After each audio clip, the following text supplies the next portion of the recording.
What is one thing that most midterm rental hosts overlook every year that costs them lots and lots of money? It's not bad pricing. It's not bad guests. It's calendar gaps. If you're hosting midterm rentals with a minimum night stay of 30 nights, then you know the pain of having a long gap in your calendar. Unlike short-term rentals where you can plug those gaps with weekend or weekday stays or even one-nighters, you can't do that if you have a 30-night minimum, and those gaps add up to weeks or maybe months of lost income. So in this episode, we're diving into why these gaps are happening, how you can prevent them, and how you can increase your profitability so that your midterm rental is not making less than it would as a long-term rental. Stay tuned. Let's jump into it.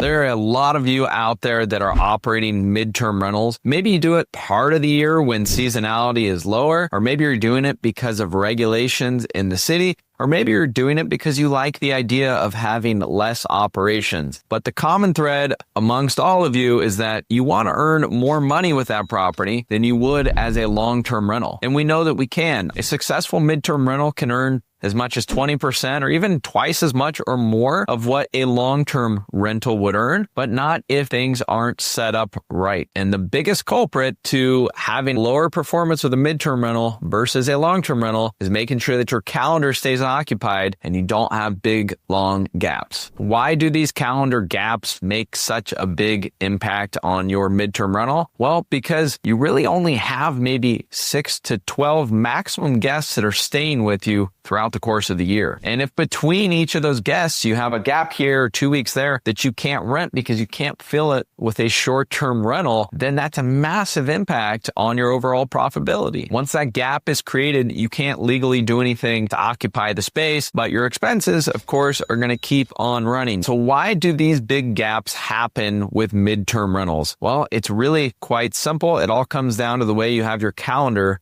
set up. Airbnb and all these listing platforms want you to have your calendar open as far out as possible, a year or more. And we know they actually give you a little more visibility if you do that, but you can't do that as a midterm rental host. And I know that might sound counterintuitive because a lot of times guests that are staying for a longer period of time book further in advance in the future. If you just leave your calendar open, then it creates potential for some really big gaps. So how do we fix this? Let's just jump into it step by step. The first step is you need to have a dynamic pricing tool. We use Price Labs, but you can also use Wheelhouse or Beyond Pricing. There's quite a few of them out there. That is step number one. Step number two is that you need to set up what they call an adjacent night availability factor. So what does this adjacent reservation availability setting do? Well, it allows us to limit our calendar availability based on an existing reservation. So let's say someone booked for the next 3 months, and instead of leaving your calendar open for the whole rest of the year for the next 365 days, your calendar is actually only open for that adjacent period which you set after that guest checks out. So let's say they check out on July 1st and you have 10 days available adjacent to that reservation. That means that someone could book, again, a minimum of 30 nights, but only within that period of July 1st to July 11th. So hopefully that makes sense. You have a minimum night setting. We're calling that 30 days. Maybe it's because of regulation. So no one can book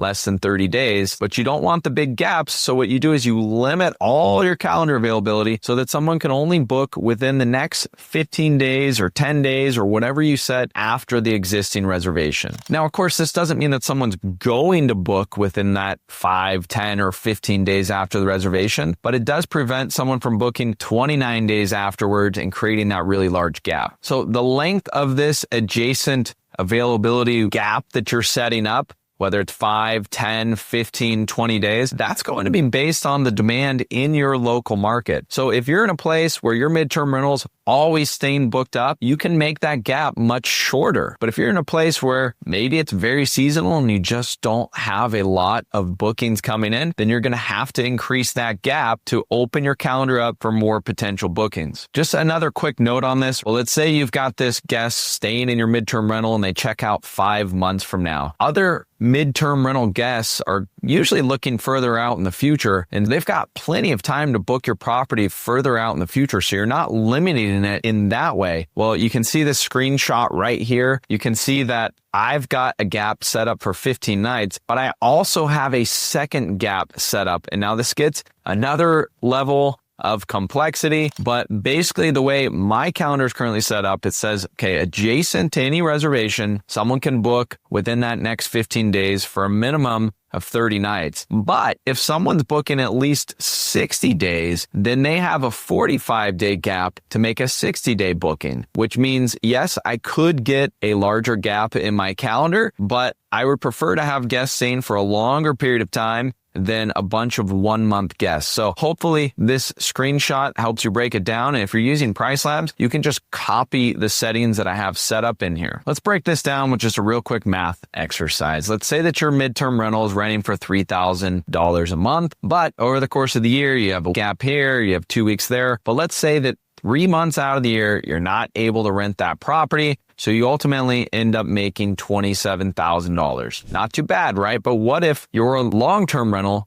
could have rented for $2,000 a month? That would be $24,000. You also would not be paying utilities. You also wouldn't have the furniture costs. And in this situation, you really are losing as a midterm rental host. So we got to make sure we get these adjacent availability factors set up with your dynamic pricing tool. It'll help eliminate these big gaps. Of course, you can't stop there. You need to be proactive with your property. You need to be monitoring demand and your booking windows, because it could be that even with these adjacent calendar settings set up, it doesn't make sense for you to rent as a midterm rental. If all this stuff just sounds way too complicated and you have some midterm rentals out there and you would like some help with them, well, our team has helped manage thousands and thousands of guests, lots of midterm guests, and we'd love to partner with you. You can find out more. Just go into strriches.com. There's a little partner with us button there. So keep track of your listings performance. Keep track of those gaps in your calendar.